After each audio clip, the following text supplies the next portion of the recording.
because there's no one out there that's unaware that burning gasoline causes emissions. And there's also, folks, we've been talking about this for how long in the state of Colorado? This is not new knowledge to anyone. All this is shame. It's a shame tactic for someone that drives a gas car and maybe can't afford an expensive electric vehicle or doesn't want to buy an electric vehicle. And you're forcing them to be shamed every time they have to fuel up that car. This is the type of legislation that's most infuriating to me.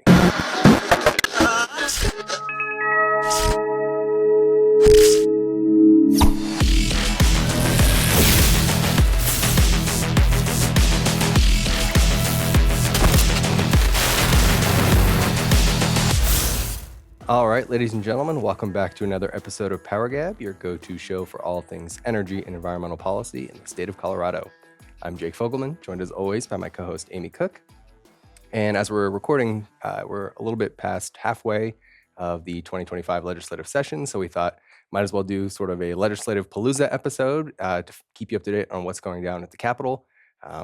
This one's going to be kind of jam-packed, so you have to bear with us, but a lot of these bills are important. I kind of like to think of this as maybe the good, the bad, and the ugly of what's been going down there energy-wise, or maybe the good, the bad, and the stupid, depending on your point of view. But we'll start with the good because on the Senate side, the first Senate committee, the Transportation and Energy Committee, heard the bill, House Bill 1040, to reclassify nuclear as clean energy under state law.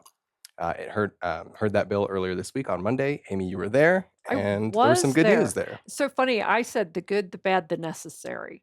So you were saying good, bad, ugly. Yeah, there are a whole bunch of ways to classify it, but I like that we're starting off with good. Good news, at least it just somehow feels better. So That's right. yeah, House Bill 1040, which is to reclassify nuclear from, in statute currently, it says it's a cleaner energy source, along with things like biofuels and biomass. Mhm. But this bill, House Bill 1040, classifies it as a clean resource, which means that it is eligible to be part of Colorado's mix, so to speak. It can be used to reduce emissions for the state of Colorado, in other words. So I was there, and it was long.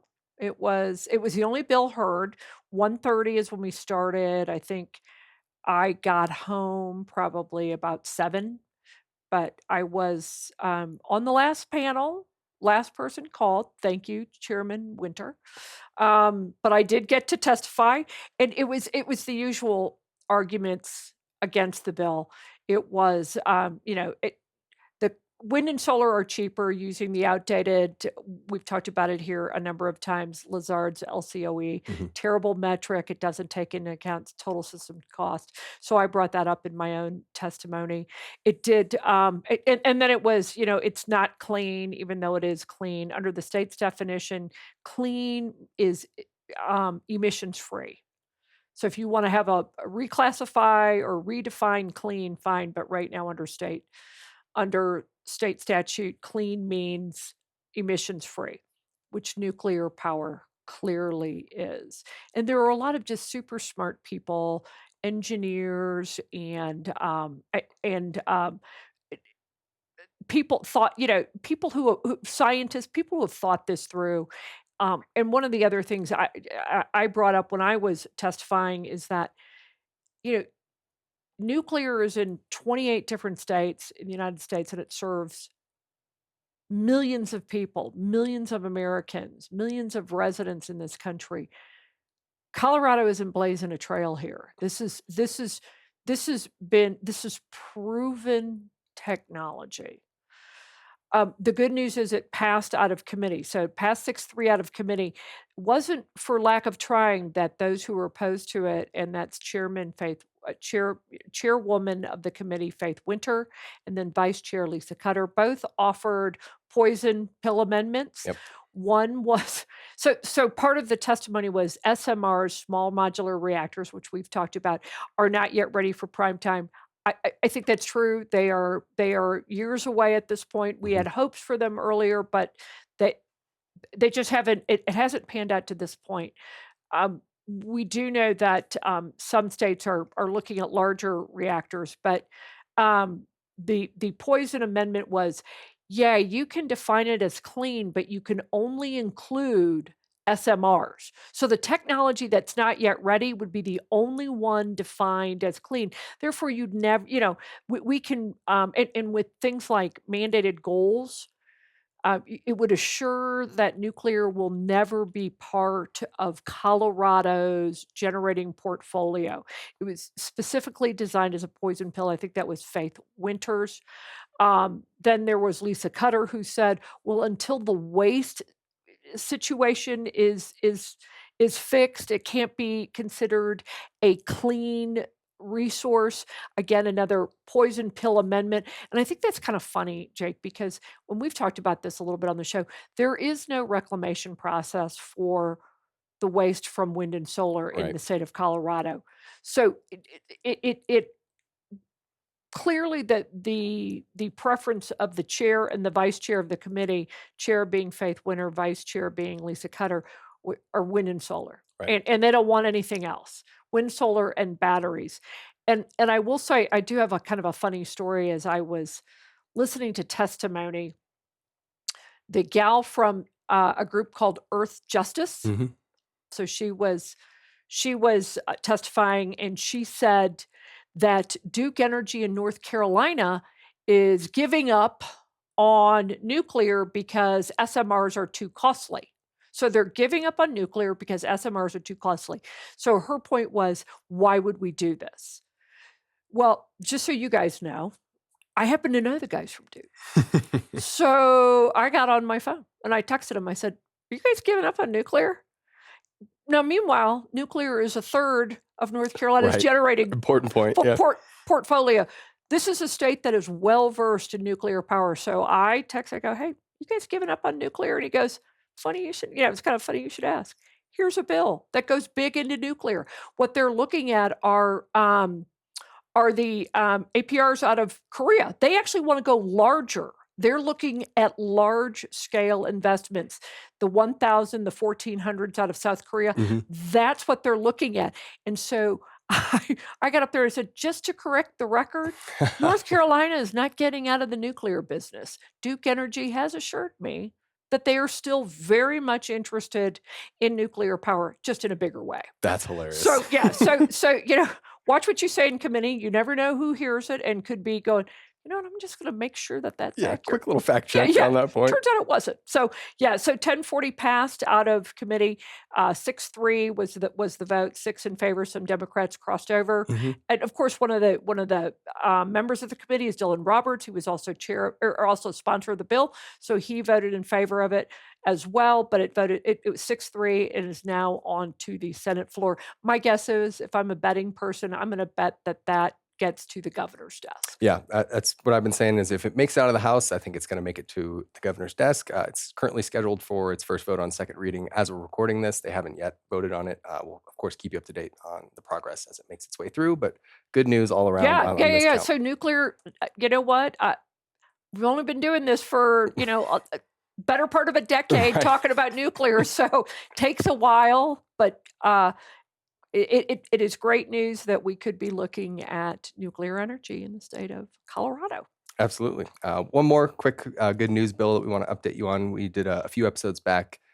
One of our show topics was a bill that would reform the makeup of the Public Utilities Commission a little bit by adding 2 members and sort of breaking it down in terms of geographic representation to give rural Colorado more of a say and the Eastern Plains more of a say in the commission's decisions. We can now update you that bill has also passed its first committee hearing. This is House Bill 1126. It passed the House Energy and Environment Committee by a vote of 9-4. So this is a 9-4 Democrat to Republican made-up committee. So a 9-4 vote in favor tells you that a significant number of Democrats crossed over to support this bill. So there's bipartisan support for getting a little bit of geographic diversity on the Public Utilities Commission. It's really exciting because right now the way the representation is, it is very urban. Yes. And so rural areas just are not represented at all. I guess technically Commissioner Gillum is considered, she's in a mountain town, right? Right. But where's she? Eagle? Right. But we're talking about southeastern Colorado, northeastern Colorado, northwestern Colorado, southwestern Colorado. Those areas are completely unrepresented at this Right. point. So And all the action is affecting their backyards, right. at least so far. So that's great news. Yeah. So, of course, once again, it's just its first committee hearing vote. So it still has a ways to go if it's going to make it into law, but we'll keep you up to date. So stay tuned on PowerGab. But on to some of the maybe less good news bills. We have one that's captured, it caught our attention. I don't know if it's caught a ton of attention in the press just yet, but it's another attempt to incentivize data centers. So we talked about a bill last year that tried to give tax credits to these data centers. And fortunately, that one, the clock sort of ran out as the session ended, and that died and withered on the vine. This time around, they want to do it through utility rates. Yeah, this is we're seeing, actually, by the way, we're seeing this in a number of different states. Right. Colorado is not unique in this. These are utilities looking to, they know they have to meet load, right? I mean, that's part of their contract with, if you're a vertically integrated system, you're required to meet load. But they know they have to build out, and they have to build out rapidly to meet load. But if the load doesn't come, then it's a bunch of stranded assets that those costs are socialized on ratepayers.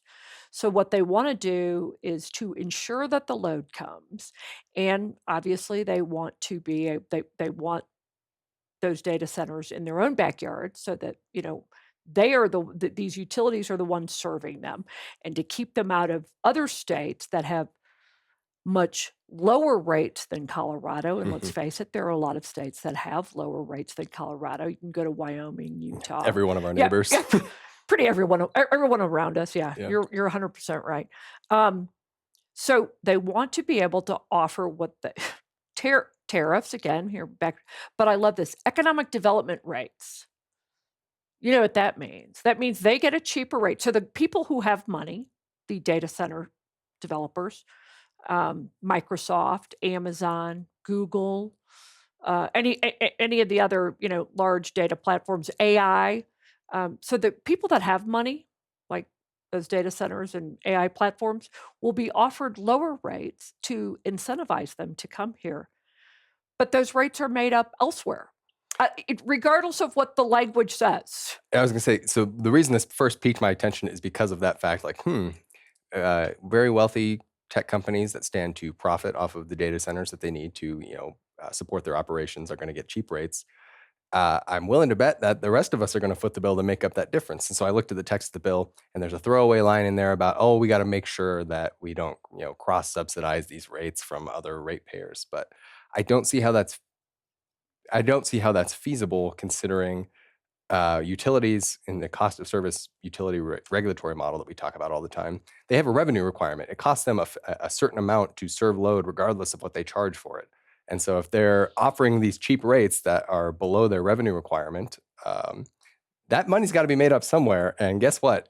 It's either going to be a direct charge on bills like, you or I, captive ratepayers, or it'll be hidden in some, we've talked about what an opaque morass the Public Utilities Commission is and how hard it is to keep track of every one of their fees and charges.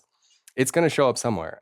These costs will be, they're not just going to eat these costs to serve these massive data centers. So this, in my estimation and your estimation as well, I imagine, is a giveaway to big companies on the backs of captive ratepayers. Yeah. Plain and simple. Yeah. To monopoly utilities. Now, here's the thing.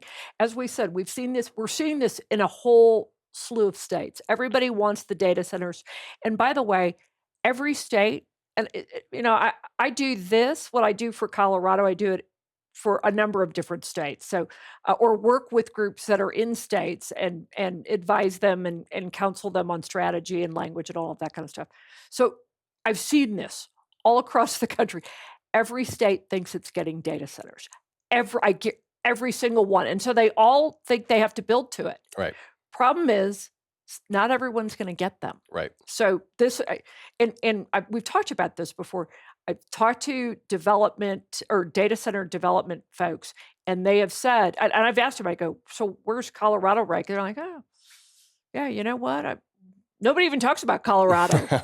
Well, you know why? Because the rates are high and reliability is an issue. So what are some of these other states doing? Some are doing exactly a bill like this, Right. language like this, but there are states that are doing something a little different, which is, listen, data centers, you want that power and you need it now. Tell you what, we're going to let you build it and own it on your own. Some of them are calling it consumer regulated electricity, some are calling it off grid electricity, but the key is you have to be completely off the grid. In other words, you cannot be, tied in, you can't be connected to the main grid. You're your own grid, and in fact, you could have a data campus, a data center campus. And you can all have your own. It's almost like a little microgrid. And by the way, PUC can choose to either regulate it or not. Sometimes some states are saying, PUC, you regulate this your own grid. The utility can even serve the load, Right. but it's not connected to the main grid that right now has established residential, commercial. And when we say commercial, what we mean are small businesses, retail, things like that. Right. When we say industrial, those are the large users. Those are, foundries and mines, and they are data centers and these AI platforms. So there are states that are looking at other ways. They're just more creative, right? Right. They're looking at other ways to meet that load without socializing the cost on residential or small business ratepayers. Listen, we all want the data centers. I Right. get it. I get it. We do. And especially places that are getting just hammered by these shutdowns of coal-fired power plant Pueblo, Craig, Colorado. Wouldn't it be great to be able to get a data center or something there that is attracting business to it? Well, there are ways to do that without socializing the cost on the backs of low-income ratepayers or just residential ratepayers. You can do it. You just have to be more creative, and it's consumer regulated electricity, these off-grid, where again, the utility can be a whole part of it. It's just different from, it's just not associated with the current centralized grid. That to me is the critical point to make about this, because I don't want anyone to misconstrue us that we're not hostile to data centers, quad data centers, that we don't think that data Yeah. centers should be, banned in Colorado or anything. It's just the fact that if you want to incentivize these data centers, do it by some regulatory reform, these creative, almost like a regulatory sandbox where you say, yeah, experiment with an islanded grid and you can provide your own power, and sign a bilateral contract with the utility to, you work it out, you cover your own costs, and then you get to operate there, or compete by just having generally low electricity rates across the board. Maybe Right. maybe that can be the incentive. If they want cheap electricity rates, hey, guess what? Average ratepayers like cheap electricity rates too. So make it cheap for everyone, and data centers will come organically. It's just a matter of leveling the playing field, like you said, not allowing these data center operators to privatize all the rewards and the profits while socializing the costs on the rest of us. Right. And the other thing is you get speed to power that way. Right. For these data centers, they need power right now. They needed it yesterday. They they can't wait for a build out. So let them have it. Let the utility be a part of it. Just don't socialize the cost. They can own it themselves. I Right. mean, you just have to think a little different. Just requires something that is a little different than what we're I would used say, yeah, to. don't go back to the old bag of tricks. Yeah, Tricks of exactly. putting it on the backs of Exactly. ratepayers. So this bill, by the way, is House Bill 1177. It hasn't been scheduled for its first committee hearing yet, so it's still very early stages on this one. We'll keep everyone up to date as we see what happens with it. Getting into some of the, like I said, maybe the stupid bills or the bad bills. There's a couple that we want to just briefly highlight. One of them is about require transparency for fuel producers or fuel products, is how it's framed. Really, it's just about shaming people that drive cars. This is House Bill 1277 from Lisa Cutter, who you mentioned earlier. She's the Senate co-prime on this bill. And what this would require is that any business that sells a gas or liquid fuel product, so think a gas station, but also think maybe like a propane retailer of some kind, would have to conspicuously place a label that says this product is known to cause global warming and public health harms, and they would have to have that in good condition that's specified in the bill. There's actually font and color requirements that the sign would have to meet in order to qualify for the bill. And any retailer that failed, either didn't do it conspicuously enough, didn't meet the font and color requirements, or if someone vandalized it and ripped off the sticker without their knowledge, they could be fined up to $20,000 per day under the Colorado Consumer Protection Act until they get their sticker, their shame sticker, back into compliance. So So let me see if I have this straight. So if this passes, let's say you own a small independent, like just like a quickie mart or something, and Hmm. you're and you go on vacation, and your manager or your employee don't realize or don't know that that the sticker got ripped off and don't realize what the fine is, and it's gone, and you dare to take a vacation for, let's just say, 3 days. $60,000 because Yep. you have the wrong font color. Yep. It is that prescriptive, and beyond just the crazy prescription. It just, I have to say, it's just a dumb bill, right? Yeah, yeah. What? Actually, I wanna do a sticker that says, we should have, under the Consumer Protection Act, um, dangerous and stupid legislation. Right. Yeah, no And doubt. and beware of this legislator who does dangerous and stupid legislation. Because there's no one out there that's unaware that burning gasoline causes emissions, and there's also, folks. We've been talking about this for how long in the state of Colorado? This is not new knowledge to anyone. All this is shame. It's a shame tactic for someone that drives a gas car and maybe can't afford an expensive electric vehicle or doesn't want to buy an electric vehicle, and you're forcing them to be shamed every time they have to fuel up that car. It's just this is the type of legislation that's most infuriating to me. Well, and me as well. This is such Yeah. micromanaging from a few lawmakers at the state capitol who are drunk on their own power. Right. It's nuts. You know what? The This is why I say we need warning labels that come with legislation. And in fact, if this gets to the governor's desk, I think that's what we should do. PowerGab should put warning labels out. I think it's a fabulous Yeah, idea. and we could put that right, maybe we can offer it right next to the sticker Yep. that. We'll make it just one font size Yeah, bigger. yeah, yeah, yeah. Right? Little bigger. We'll offer it for free. Right. And by the way, we won't, and there will be no fine if somebody comes up and vandalizes it. Just goes to show you we're over the target. Right. And if you weren't bummed out or infuriated enough by this bill, unfortunately, it has actually advanced out of its first committee hearing. It passed the House Energy and Environment Committee very narrowly, 7-6. So that means, a couple Democrats crossed over, and even they were like, why are we doing this? This is a crazy thing to do to our small independent businesses. But hey, it made it out, and it is headed to the House floor. So we will keep you up to date on whether or not you can expect to see finger waggy shame stickers when you fill up your Yeah. your station wagon next time. Yeah, don't do it. Another bill in sort of the stupid or maybe crazy bucket is House Bill 1234. This is one we've taken to calling the "you don't have to pay your utility bill."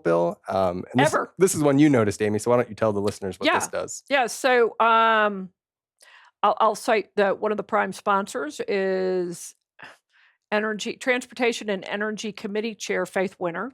So she's on board with this, and it's called the Utility Consumer Protection Act, I assume. But I filed this under stuff you really just can't even make it up. No one would. This is You never have to pay your utility bill, and essentially what it says is it puts new limits on utilities to shut off services to anybody.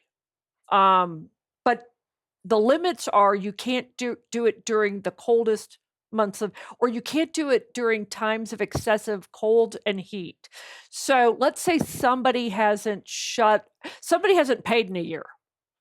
But now anytime between October and May, you a utility can't shut off their power. So let's say you haven't paid for 3 months as of, you know, October 1st. Well, you don't have to pay May. You can go all the way to May and not pay. Or they can't shut off your power. The other thing is, so you think, well, then just shut it off on September 30th. Well, except for there's one little problem with that. You also can't shut it off during the summer months either because it's tied to air quality index, and we all know those are the summer months. If the air quality index gets over 100, which it does on some days, you can't shut off their power.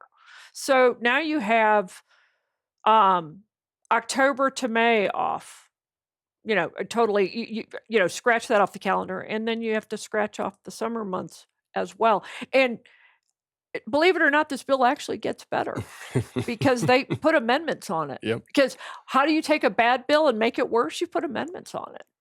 And this the so if somebody applies for low income assistance and they apply for there's federal funding tied to it, in the wisdom of the House or the I think it was in the House Energy Committee, they're going to tell the State Department, the federal State Department, U.S. State Department, that that citizenship, they can't ask about immigration status of anybody from Colorado who receives aid to pay their electric bill. So they're literally telling the State Department, no, you can't do that. You can't ask that of our people, of somebody. So, in other words, if you're here in Colorado illegally, the State Department is not allowed to ask you your immigration status. You don't have to tell them. They're not allowed to ask you. But you can, of course, in the wisdom of the House Energy Committee, you should still be able to get the money. And so Colorado residents will now be paying more for people who don't pay their bill and are potentially not in the country legally. I think I captured. I would say that's an important point, because if you're telling a utility, and this applies to not just the utilities like Xcel and Black Hills, but actually co-ops and municipal, this is like everyone. a sweeping. It's everyone. If you're telling them that they can't shut off power for folks that aren't paying their bills, once again, this goes back to the point I made at a previous bill. These utilities still have revenue requirements for serving load. They need to make up that cost somewhere, and guess who gets to pay? That's right, all the rest of us when bills aren't being paid. And unfortunately, like I said previously, this one also did pass out of the Energy and Environment Committee 10-3. So it's cleared its first committee too, and will be heard on the House floor. So we'll have to see if we get to a point where no one has to pay their utility bills anymore, because all the utilities are prohibited by law from shutting off our power. Yeah, so just don't pay. Right. I mean, just don't pay. See what happens. I don't know. I mean, this. You think this stuff is crazy? I mean, people sit around and think this up. Right. It gets crazier every year. Yeah. Yeah. As we're coming up on time, I just want to briefly mention one more bill I know you got a kick out of, which is House Bill 1260, all about electric generation and distribution resiliency. You like this one because it's all about requiring the PUC and the utilities to work together to review basically the distribution system in the case of things like an EMP or geomagnetic storm, or basically grid hardening kind of stuff. And this is right up your alley. I totally love this stuff. And I don't know if I can say this term, but I call this stuff prepper porn. Sorry. And listen, I'm a fan. Like, I love this stuff. I love the fact that there are people out there who are looking at not just the adequacy of our grid, but the resiliency of our grid. You need both. You can have adequate power generation, but you also have to have a grid that's hard, has to be resilient so that power stays on. So I actually do love this bill, and it's Representative DeGraff who was on it, who, by the way, is just a super smart guy. If you ever get a chance to talk to him, talk to him. But and this passed out of committee. So this is part of, I would call this, I'd throw this in the good, but it's a fun one. This is like indulging my personal pleasure, which is grid resiliency too, which is why the whole generation, get yourself a generator thing is out there. So I love it. Point that it passed 10-2 tells me, yes, it's a little bit funny, prepper porn, but it's top of mind for these folks. How many times have we seen, I think in your old state of North Carolina as well, sabotage on the grid, distribution, transformers being either shot or sabotaged in some way. This is top of mind for a lot of these folks, and we can laugh it off as prepper porn, but it's serious stuff, and these folks are thinking about it. And you should be thinking about it. So this is, I call it prepper porn, and this is my term, and there are a handful of us that we know exactly what we're talking about. Right. I read the genre, I get it. I actually may have stuff stashed somewhere in my house, but anyway, but here's the point. So in North Carolina, you're referring to what happened in Moore County, which is Pinehurst, where Pinehurst Country Club is, which is where they have, by by the way, the PGA has just relocated their Pinehurst number 2 famous golf course. It was during cold weather, it was during December, and it was interesting. Somebody shot strategically into a distribution system that took Duke Energy down in that area, took that Moore County essentially without power for I think it was about a week. It may have Yeah. been a little bit more than that. And it was cold and it's North Carolina. I mean, these people don't have they are not. Listen, they're prepared for a hurricane. Right. I guarantee you they'll stare that down like it's a Tuesday. But you take their heat from them, their power from them during the coldest parts of the year. They're not fully prepared for that. So it's things like that. Are distribution systems secure? And that's a big part of it. A strategically placed shot into into a transformer Right. can be catastrophic. So that's part of what this is. I know we laugh about it. I laugh about it. I get it, and I'm just one of those people. But it's actually really important stuff, and so I'm actually excited about this bill. I think it does show some forward thinking on the part of some lawmakers. Yeah, and lawmakers across the aisle, which is nice to see Yeah. that they're thinking about this stuff. Reliability is not just generation; it's delivering the power to where it needs to be as well. But as we're coming up on time here, Amy, do you have any last minute takeaways for our listeners about this legislative roundup? Yes, I do. There is some collective good coming out of the state capitol. Sometimes you get the right people in a room and they think of smart things.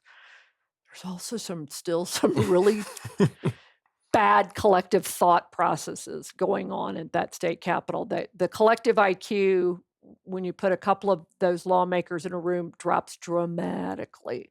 So look at who's sponsoring a bill or who's saying yes or no to something. So there is good, there is bad, and I'm still not ready to get rid of my generator or to tell you don't have to get one. So make sure you're prepared. Get your generator. Harden your own personal grid. There you go. Take care of your own grid resilience. Yeah. But that does it for us on another episode of PowerGab.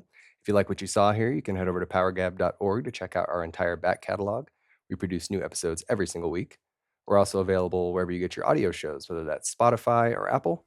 And if you want to reach out to us to suggest future show topics or guests you'd like to see us interview, you can send those to info@powergab.org. We'd love to hear from you guys. But until next week, we'll see you.